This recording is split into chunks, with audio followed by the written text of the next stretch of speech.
I'm usually one to try and put out the fires of fanboy war, but for one video, let's dump some gasoline on those flames and compare, at least rumor-wise, the Galaxy S8 versus the upcoming iPhone 8 or iPhone X, the flagship OLED iPhone that's been rumored for several months. Caveats here, these are totally based on rumors. This is nothing that's been written in stone or fact, but I'm basing this off of the most prominent rumors that we've heard. Some of this could come true, all of it could come true, and the opposite is none of it could come true. Having a hypothetical discussion on the iPhone 8 versus the Galaxy S8, and I think for the first time in several years, I'm actually more excited for what Apple is supposedly coming out with than what Samsung is releasing in just a few weeks. Let me tell you why. 2017 marks the 10-year anniversary of the original iPhone. First of all, it's crazy that a decade has gone by. There's been a ton of conflicting rumors. Don't know if it's gonna be called the iPhone 7s, that's gonna be an iterative phone.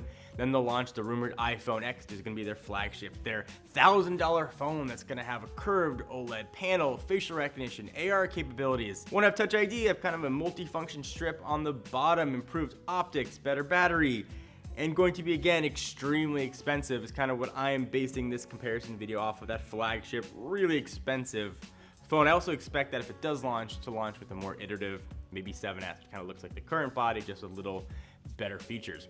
Samsung side is looking to bring a ton of thunder with the Galaxy S8, and they're rebounding from the Note 7 debacle. And if the Note 7 didn't have its battery issues, I think the Note 7 would have been our favorite phone of the year, so Samsung would have been riding really high. Now I think they've got a lot riding on the success of the S8. Memory refresher, we're looking at probably a 5.8-inch curved display, looking at the Snapdragon 835 chip, 4 gigs of RAM.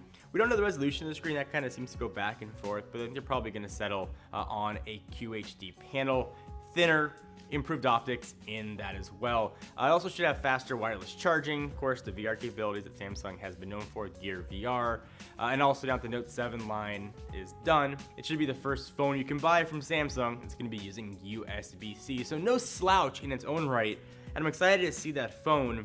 But I think what Apple's got is finally something new. For the past 5 or 6 years for Apple, I've been saying this is the year. This is the year we're going to get features Android's had for a while. We're going to get wireless charging. It's going to happen. This is the year. And then, you know, iPhone 5, iPhone 5S, iPhone 6, iPhone 6S, iPhone 7, no dice. So I think we're getting a lot of really exciting things from Apple. It's probably the first phone in about 4 years. Actually been a huge change from the design language Apple's had since the very first iPhone. Screen on top, circular button down below. That's going to change, again, all allegedly, based on the rumors. If Apple does completely ditch the Touch ID button, relying again on retinal scanning and facial recognition, things admittedly Samsung has had and Windows phones have had in the past, but that'll be how you'll use Apple Pay and others, just using your face. And it's not like the old school Android way of using your face to unlock a phone. It's actually scanning the retinas and using the lines on your face. You can't just like hold up a picture or a video in order to get the phone to unlock. So it looks like a lot of cool things that other competitors have had for a while are coming to the iPhone, as well as that beautiful OLED screen. Bigger device, curved all the way around. I'm really excited. I've been let down, I think, by Apple in the past, like a lot of you guys have too, despite them being the #1 phone vendor in the world and them selling just millions and millions and millions of phones. I might not be excited by the iPhone 7, but certainly a lot of you are, and they've sold, again, just between like a butt ton and like a bajillion of them. So like somewhere in between that, those phones are flying off the shelf. So Apple certainly doesn't have to do anything. The recipe is working. But I think this iPhone X is going to be the perception shifter, at least for Apple. But what do you guys think? Am I like way off? Am I caught in the distortion field again with Apple? Even though they haven't distorted anything yet, nothing's been announced. I just kind of got thinking in the office. We started talking about what's coming, planning our schedule for the next few months. We got kind of excited about Apple again. It's not something that's happened for a while. So I thought we'd throw it out to you guys and see what you think about it. If you're excited for the iPhone X, or maybe iPhone 8, or set to call it, and the Galaxy S8. And our comment of the day comes from Jonah C. It comes from our OnePlus 3 video, who said, got my OnePlus 3T last week and I'm very happy I didn't follow John's advice. Well, Jonah, good for you. You got a great phone.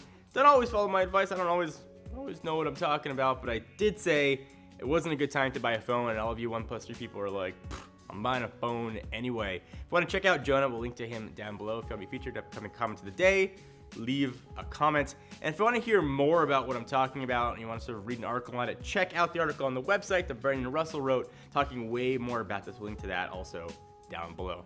Thanks, guys.